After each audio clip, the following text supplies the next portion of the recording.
Japanese Prime Minister Shinzo Abe calls for a review of the country's constitution that limits the military's ability to fight overseas.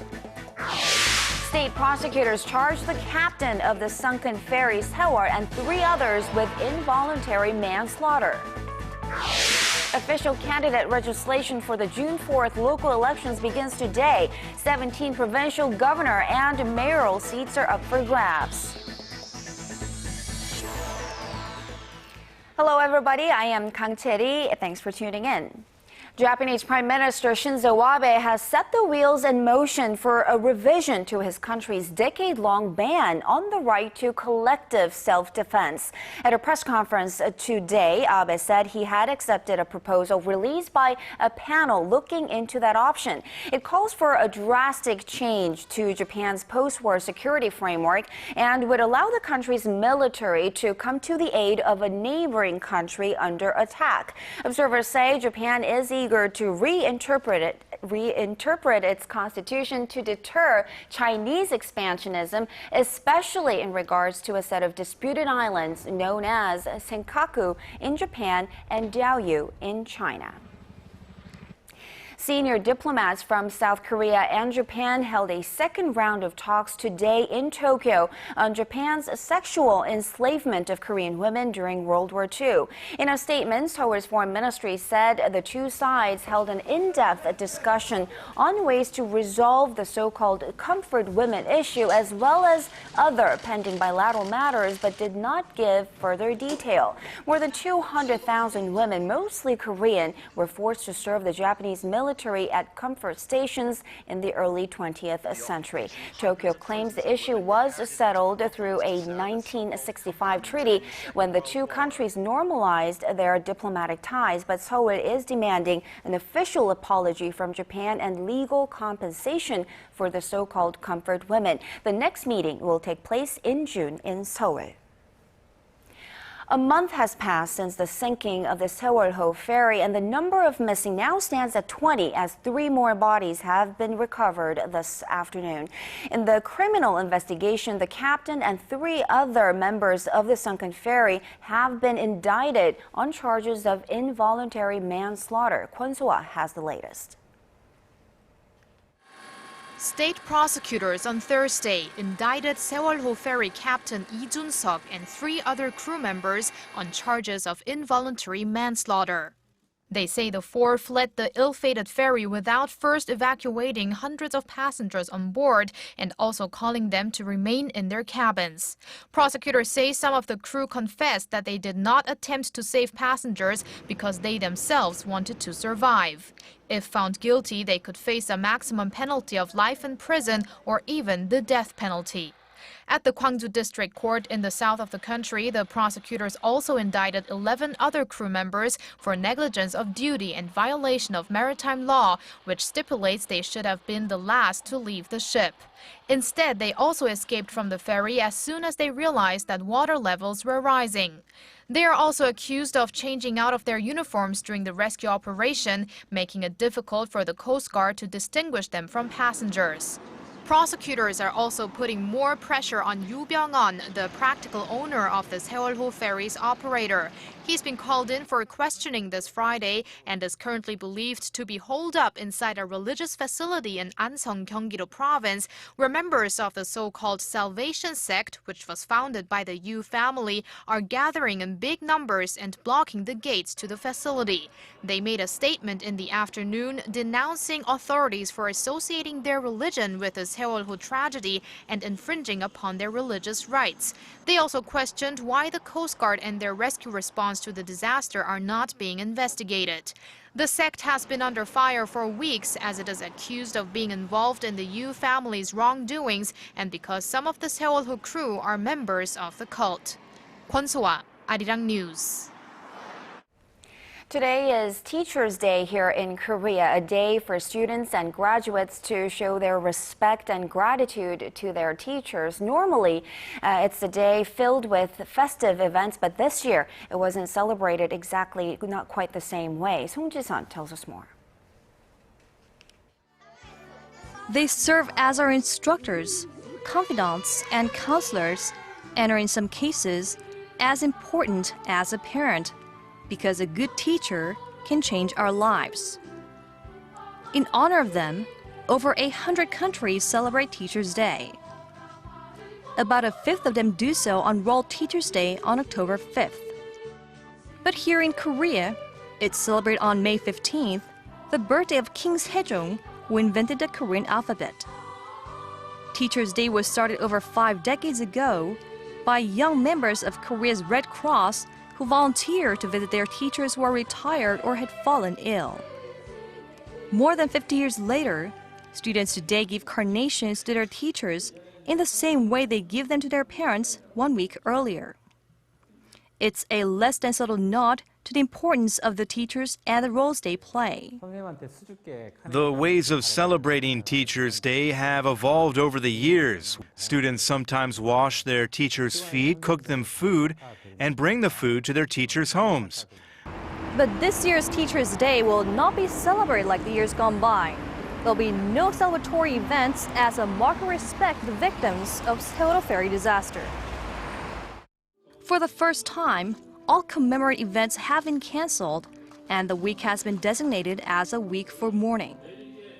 In light of the disaster, the Education Ministry has banned mass school field trips until at least June, and the teachers are calling for proactive steps to ensure the safety of students nationwide. We urge the government to step up safety training for the students and also to better train the teachers so they are all capable of handling emergency situations. Some schools have scheduled special safety sessions for students on this Teachers' Day, while others have organized visits to a memorial altar in Ansan that has been set up for the ferry disaster victims. 송지선, ARIRANG News. In a little under 3 weeks' time, Koreans will head to the polls to cast their ballots in the local elections. Campaigning is about to kick into high gear, but this election will be far less spirited as the country continues to mourn the hundreds of people who lost their lives in the ferry disaster. Ji Myung-gil tells us more. The ruling Saenuri Party's Election Management Committee held its first meeting on Thursday to discuss its strategy for the upcoming local elections. The committee's chairman Lee Wang-gu said campaigns under the Saenuri Party banner will be toned down this year in light of the Sewol ferry tragedy. The whole election process will focus on reinforcing the country's safety measures. Our Election Management Committee will devise plans to help the families of Sewol ferry disaster victims. Election campaigns will be carried out in the most humble way possible. Candidates in the local races are registering this Thursday and Friday. The incumbent mayor of Incheon, Song Young-gil of the main opposition New Politics Alliance for Democracy, was one of the first to show up at the National Election Commission headquarters in Incheon on Thursday morning to make his candidacy official. Saenuri lawmaker Nam Kyung-pil resigned from his seat on Thursday and announced he was running for the governorship of Gyeonggi-do Province. All the candidates will be allowed to start campaigning next Thursday on May 22nd. For the first time in Korean local election history, people will be able to cast their ballots before voting day on June 4th. Early voting will be held on May 30th and the 31st. The outcome of the nationwide election is being regarded as a litmus test for the Park Geun-hye administration, which entered its second year in February. We will have to wait for the results on election day to see which political party earns the trust of the people to institute change. Ji Myung-gil, ARIRANG News. For the latest in news that impacts Korea and the world, join Kang Chae-ri for a lively half hour that covers politics, business, international news, and much more. Live at 8 every weeknight on ARIRANG TV. Human Rights Council headquarters in Geneva on Thursday, finding ways to persuade. Have you ever wondered how Korean dramas become popular in countries that don't even speak the Korean language? Well, there are a lot of reasons, and one of them is an annual exhibition dedicated to spreading Korean broadcasting content worldwide. And this year's event has just opened. Our Kim Ji-yeon reports from Busan. From TV dramas and documentaries to animations, Asia's largest test market of broadcasting contents opened in Korea's southern port city of Busan on Thursday. The 8th International Busan Contents Market 2014 is being held under the theme of New Contents, New Network. Around 1,200 buyers and sellers registered in advance for the event. They're being joined by some 500 firms from more than 46 countries. Providers of broadcasting contents from Taiwan and Colombia are taking part in the international event for the first time. For us, I think it's very important because it's growing a lot over the years. So it's not only like we meet with broadcasters from Korea, but we're meeting with broadcasters and producers from all over Asia. So for us, it's great. It's a great opportunity to kind of expand ourselves even more. But this is about more than just business. Academic seminars on policies for mobile and ultra-high definition TV contents were held. Various experts and specialists shared their views on finding ways for broadcasting contents old and new to thrive in this new digital age. Korea's one and only English broadcasting station, ARIRANG TV, participated in the event, releasing its new program for the year. The 3-day event runs until Saturday. Kim Jeon, ARIRANG News, Busan. Here in Korea, home to some of the world's most tech-savvy consumers, 8 out of 10 people use their smartphones to do some of their banking.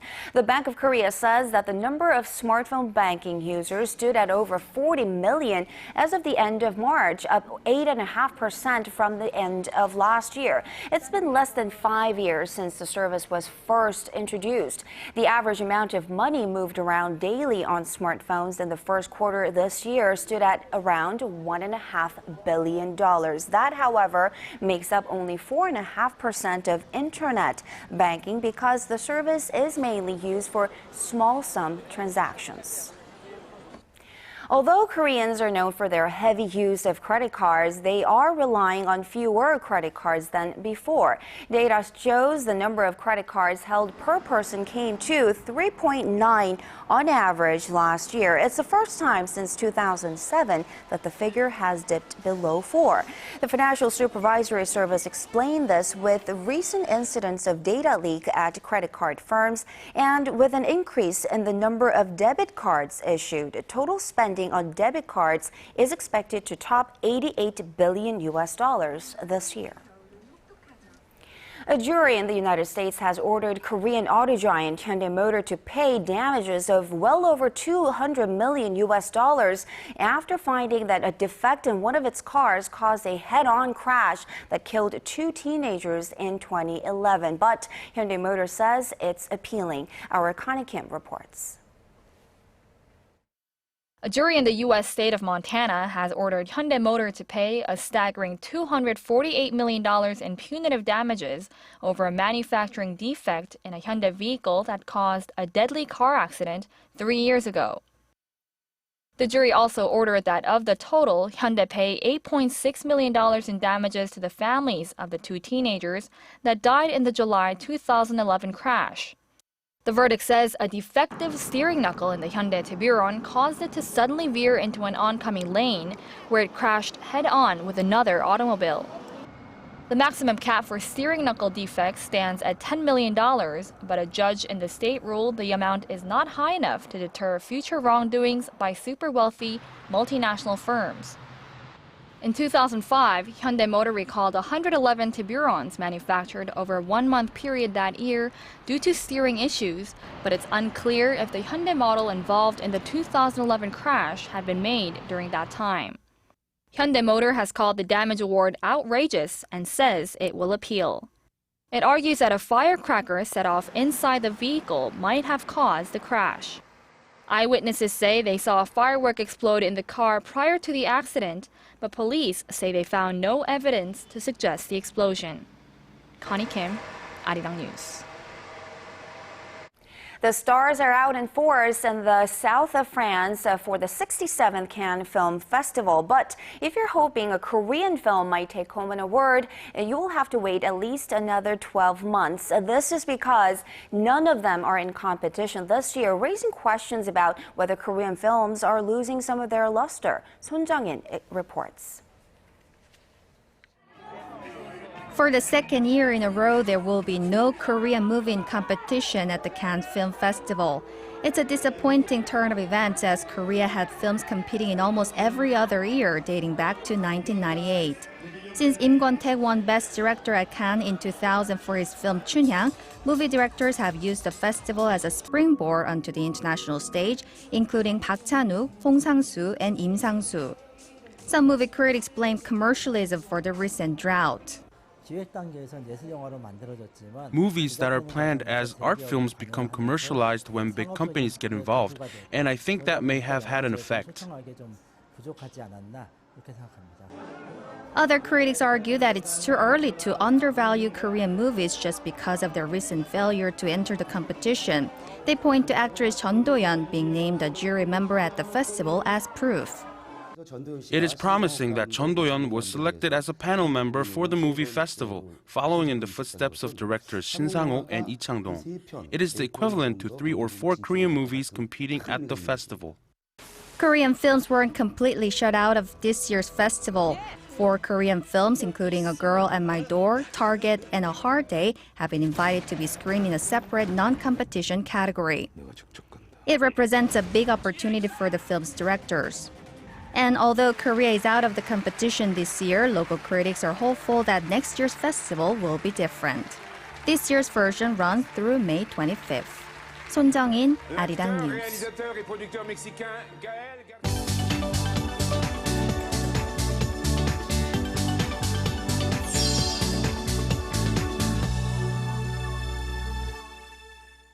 Riot police have clashed with angry protesters in several cities across Turkey as the government comes under fire in the wake of the worst mining accident in the country's history. With more on that and other international stories, we now turn to Paul E. standing by at the news center. Paul, what's the latest on the rescue operation at the disaster site? Well, rescuers are hunting desperately for scores of Turkish miners who are still missing after an explosion caused a massive coal mine to collapse. But hope is fading fast for any additional survivors as the confirmed number of dead rises towards the 300 mark. At the same time, we're seeing public outrage erupt against the government, with many blaming officials for ignoring safety concerns. Our Shin Se-min reports. The Turkish government is facing mounting criticism over what has become the nation's deadliest mining disaster. Protests have broken out in parts of the country, with demonstrators voicing their anger over the government's failure to improve mine safety and Prime Minister Recep Tayyip Erdogan's move to privatize the mining sector. Police used tear gas and water cannons to disperse protesters in Istanbul who tried to march on the country's energy ministry. Turkey's major trade unions have joined in, calling a one-day strike. Prime Minister Erdogan, while visiting the accident site in Soma, tried to defend his government by pointing out that such disasters occur everywhere. Such mine accidents do not happen only in Turkey. It happens in many countries, and many people died in such coal mine accidents. Our country is in a much better position. The disaster has given fuel to an already outraged segment of the Turkish population, upset over corruption allegations surrounding the prime minister and those closest to him. The death toll from the mining accident has topped 270 and looks sure to rise even further. No survivors have surfaced since early Wednesday. Government officials say about 120 workers remain trapped in the mine, some 2 kilometers underground. Shin Se-min, ARIRANG News. And turning to Thailand now, where 3 people have been killed in this deadly attack on a protest camp in the capital city. Paul, the country has been facing growing civil unrest for months now, especially with the ousting of Prime Minister Shinzo Abe last week. That's right, Charity. Thailand has been suffering from rampant political turmoil, and this latest act of violence shows the country is falling deeper into division. Police say the attack on Thursday against anti-government protesters killed 3 people and injured more than 20 others. It was the most serious incident in a long-running protest since 5 people were killed back in February. Witnesses said explosions and gunfire had erupted near Bangkok's Democracy Monument.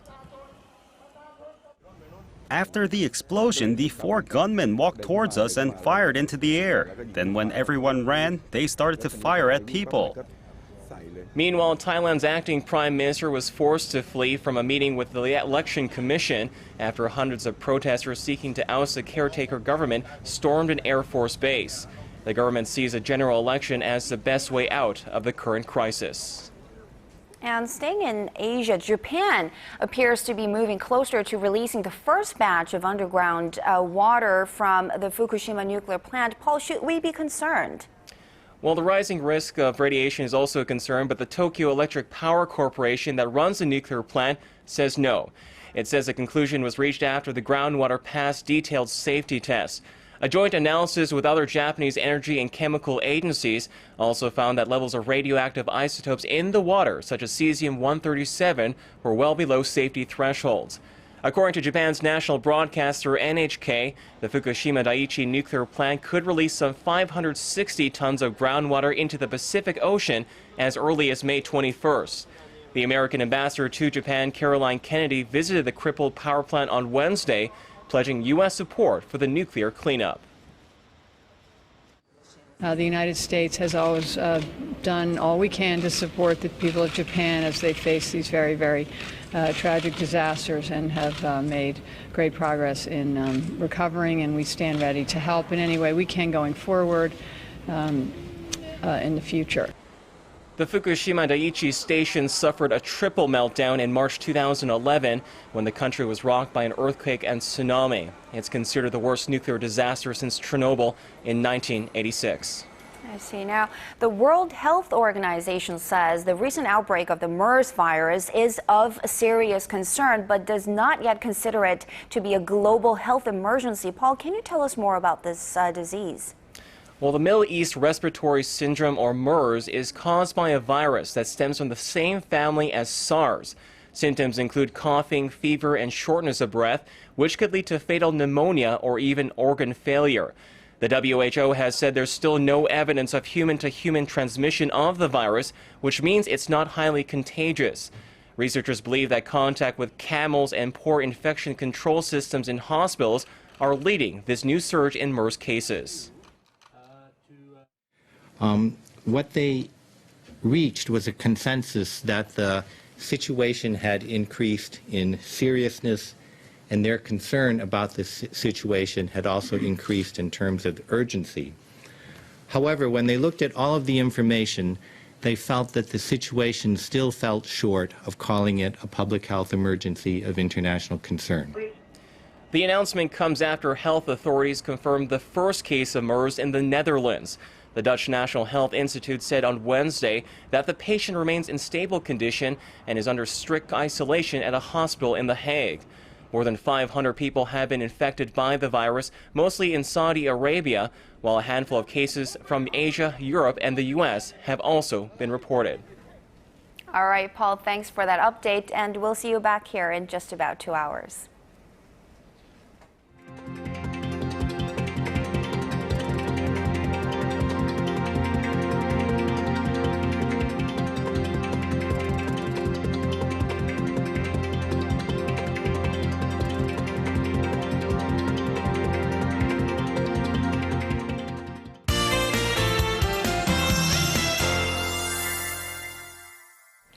Now let's get a check on the weather with our Kim Bo-kyung at the Weather Center. Bo-kyung, take it away. Well, we got to enjoy another bright and sunny day here in Korea. At the moment, the nation is under the influence of a high pressure front that is moving from the west to the east near Shanghai. This is why we're seeing clear skies across the map. Now, this afternoon, parts of the southern region soared to a hot 30 degrees, making it feel as though summer has arrived. And this unseasonably hot weather will continue for a while, but keep in mind that the big gap in temperatures between the day and night of about 10 degrees will also stick around. Otherwise, a dry weather warning continues to be in effect for Gangwon-do province. As for Friday's readings, Sewol and Gwangju hit 27 degrees while Daegu soars to 30. Moving on to other places, Daejeon tops out at 28 degrees, Dokdo and Mount Kumgang reach 16. That's all the updates I have for you at this hour, but I'll be back with more after 10. And that's going to do it for this edition of ARIRANG News. Thank you very much for watching. Have a great evening.